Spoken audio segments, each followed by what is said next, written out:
Hi friends, அனைவருக்கும் வணக்கம்.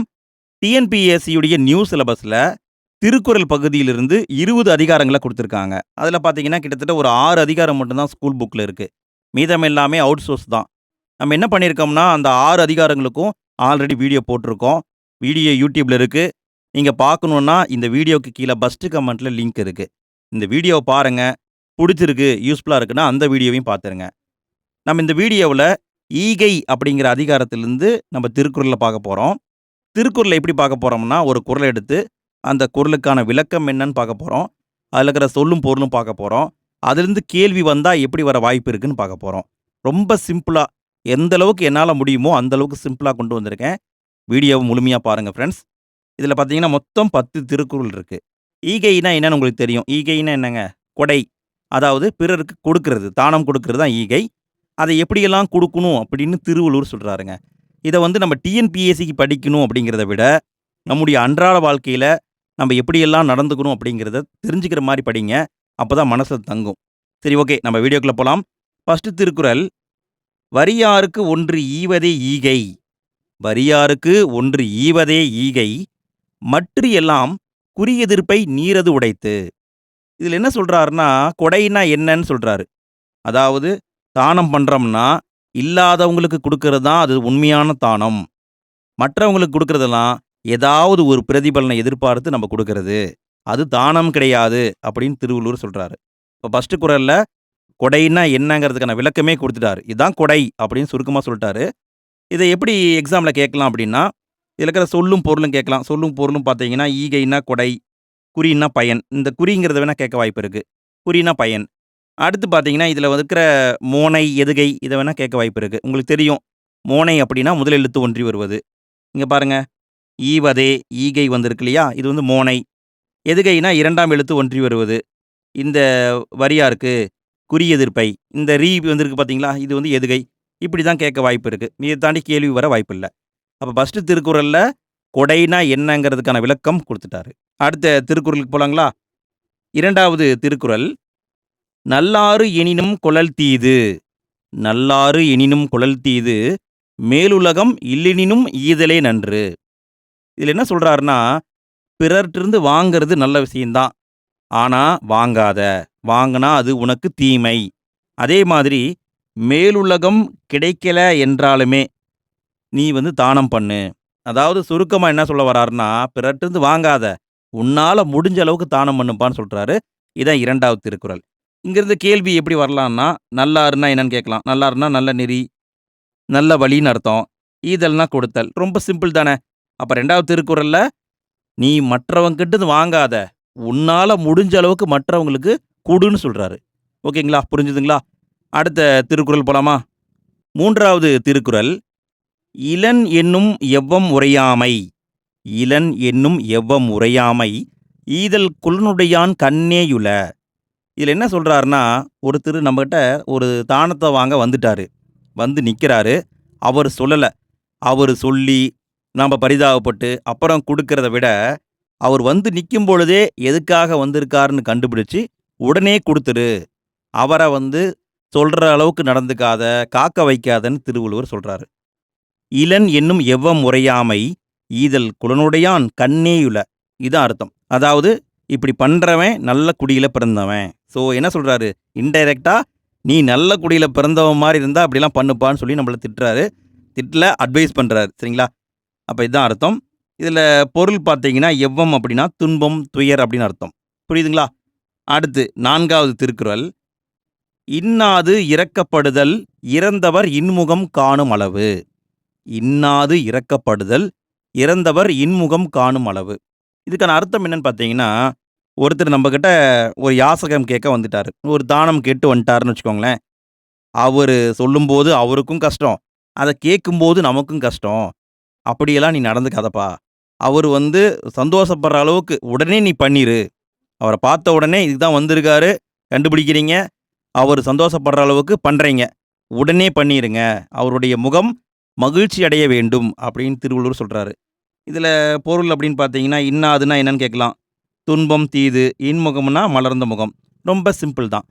இங்கே எப்படி திருக்குறள்லேருந்து கேள்வி வரலான்னா, நம்ம முன்னாடி சொன்னோம் இல்லைங்களா, இங்கே பாருங்கள், இந்த ஈ வந்திருக்கா, இங்க ஈ வந்திருக்கா, இங்க ஈ வந்திருக்கா.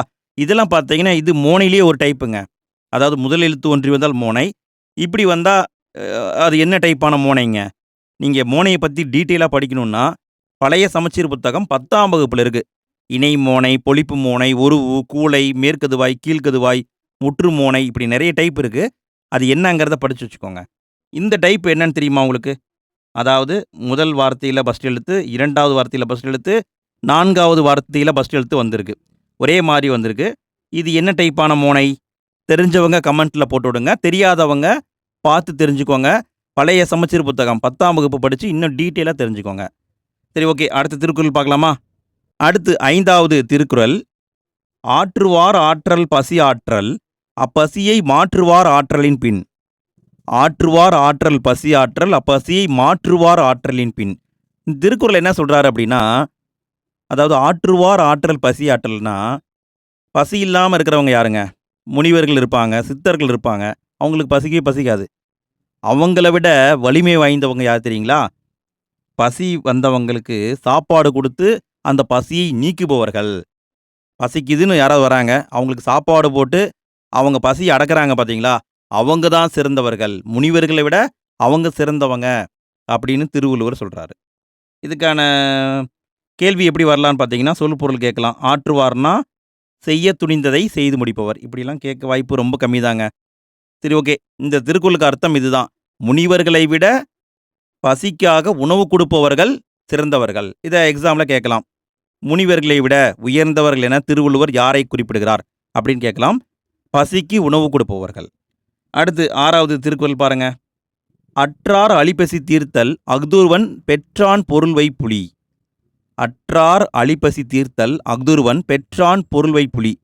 இதுக்கான அர்த்தம் என்னன்னு பார்த்தீங்கன்னா, ஒருத்தர் செல்வத்தை சேர்த்து வைக்கிறாருன்னு வைங்களேன், எதிர்காலத்துக்கு செல்வத்தை சேர்த்து வைக்கிறார் இல்லைங்களா? அது செல்வம் கிடையாது. மற்றவர்களுக்கு உணவு போட்டு நீ அவங்களுக்கு நல்லது பண்ற பார்த்தியா? இதான் உன்னுடைய எதிர்காலத்துக்கு நீ சேர்த்து வைக்கும் செல்வம் அப்படின்னு சொல்றாரு. தர்மம் தலை காக்கும்னு ஒரே வார்த்தையில சொல்லிட்டு போயிரலாம். ஸோ அததான் இங்க சொல்றாரு. சரிங்களா? அற்றார் அழிபசி தீர்த்தல். அழிபசின்னா கடும் பசின்னு அர்த்தம். அற்றார்னா வறியவர்கள், ஏழைகள். அவங்களுக்கான அந்த பசியை நீக்குபவர், எதிர்காலத்துக்கு தேவையான செல்வத்தை சேர்த்து வைப்பவர் போன்றவர் அப்படின்னு சொல்றாரு. வைப்புலின்னா சேமிக்கும் இடம். இந்த சொல்லும் பொருளும் வேணா கேட்க வாய்ப்பு இருக்கு. அடுத்த திருக்குறள் பார்க்கலாங்களா? அடுத்து 7வது திருக்குறள். "பாத்தூன் மறியவனை பசியென்னும் தீப்பினி தீண்டல் அரிது." பாத்தூன் மறியவனை பசியெனும் தீப்பினி தீண்டல் அரிது. பசிய தீய பிணி அப்படின்னு சொல்றாரு. அதாவது கொடுமையான ஒரு நோயின்னு திருவள்ளுவர் சொல்றாரு. அப்படிப்பட்ட பசி யார அண்டாது அப்படின்னா, உணவை பலரோடு பகிர்ந்து உண்பவன். எல்லாரோடையும் உணவ ஷேர் பண்ணி சாப்பிடுறான் பார்த்தீங்களா? அவனுக்கு பசி என்ற தீப்பிணி வரவே வராது அப்படின்னு சுருக்கமா சொல்றாருங்க. பாத்தூன் என்றால் பகிர்ந்து உண்ணுதல். மறியவன் அப்படின்னா பழக்கம் உடையவன். ரொம்ப சிம்பிளா சொல்லணும் அப்படின்னா, அதாவது நான் இருக்கேன். நான் 4 பேருக்கு ஷேர் பண்ணி சாப்பிடுறேன்னா, நான் ஒரு நாள் கொண்டு போகலைன்னா, மத்தவங்க எனக்கு ஷேர் பண்ணி குடுப்பாங்க. அவ்வளோதான். Simple concept. சரிங்களா? சரி, ஓகே. அடுத்த திருக்குறள் பார்க்கலாமா? அடுத்து 8வது திருக்குறள். "ஈத்துவக்கும் இன்பம் அறியார்கொல், தாமுடைமை வைத்திலக்கும் வன்கணவர்." கொல் அப்படின்னா, என்ன காரணமோ தெரியலையே அப்படின்னு அர்த்தம். அதாவது என்ன சொல்றாருன்னா, ஈத்துவக்கும் இன்பம் அறியார். மற்றவங்களுக்கு குடுக்கறதுல இருக்கிற சந்தோஷத்த தெரிந்து கொள்ளாதவர்கள், தம்முடைய செல்வத்தை வைத்துக்கொண்டு பிறகு இழக்கும் கொடியவர்கள் போன்றவர்கள். அதாவது கொடுமையானவங்க அப்படி சொல்றாரு. அதாவது செல்வம் அப்படிங்கிறது நிலைச்சிருக்கவே இருக்காதுங்க. இன்னைக்கு இருக்கும், நாளைக்கு போயிரும். ஆனா, அத புரிஞ்சுக்காம மற்றவங்களுக்கு தானம் குடுக்கறதே கிடையாது.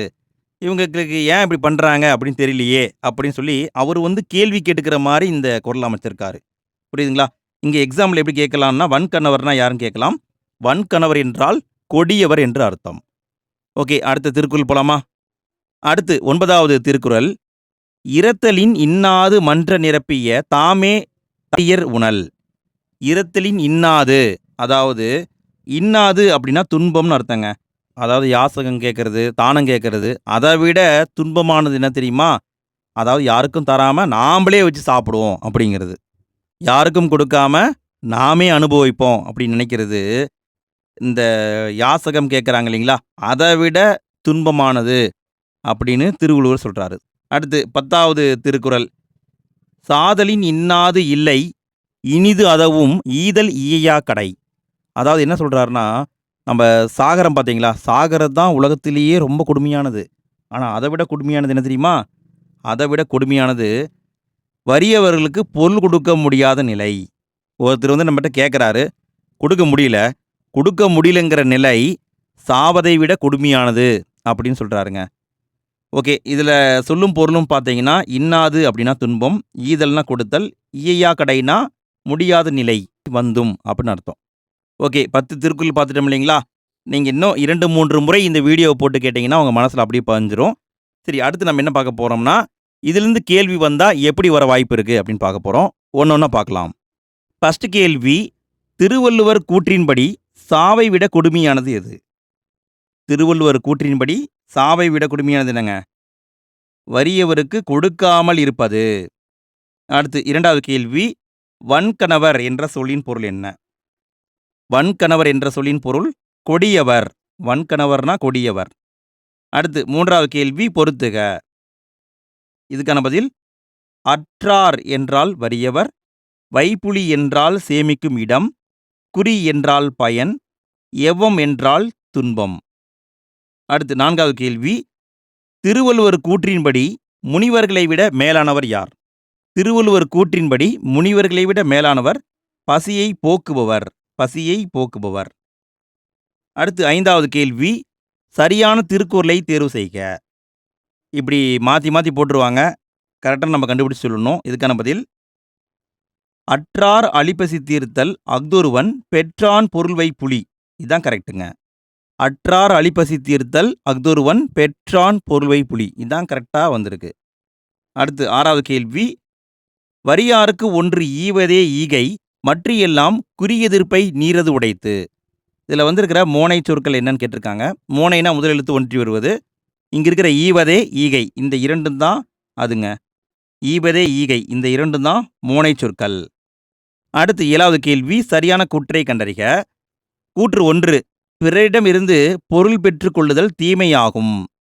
கூற்று 2, மேலுலகம் இல்லை என்றாலும் பிறருக்கு கொடுப்பது நன்மையாகும். இதுக்கான பதில், இரண்டுமே சரிங்க. திருவள்ளுவர் கூற்றின்படி இரண்டுமே சரி. அடுத்து 8வது கேள்விங்க, கடைசி கேள்வி, சரியான கூற்றை கண்டறிக. கூற்று, யாசகத்தை ஒருவன் கேட்பதற்கு முன் அவனுக்கு கொடுப்பவன் நல்ல குடிப்பிறப்பில் பிறந்தவன். காரணம், நல்ல குடியில் பிறந்தவர் தன் வறுமையை பிறருக்கு காட்டிக் கொள்ள மாட்டார். இதுக்கான பதில், கூற்று காரணம் இரண்டுமே சரிங்க. கூற்று காரணம் இரண்டுமே சரிங்க. அவ்வளோதான் ஃப்ரெண்ட்ஸ், நம்ம இந்த வீடியோவில் ஈகை அப்படிங்கிற அதிகாரத்தை பார்த்துட்டோம். இதே மாதிரி மற்ற 6 அதிகாரத்துக்கு வீடியோ போட்டிருக்கோம். அதுக்கான லிங்க் ஃபஸ்ட்டு கமெண்ட்டில் இருக்குது. கிளிக் பண்ணி பாருங்கள். வீடியோ பிடிச்சிருந்தா லைக் போடுங்க. வீடியோ பற்றிய கருத்துக்களை மறக்காமல் கமெண்ட்டில் பதிவு பண்ணுங்கள். உங்கள் ஃப்ரெண்ட்ஸ்க்கு ஷேர் பண்ணுங்கள்.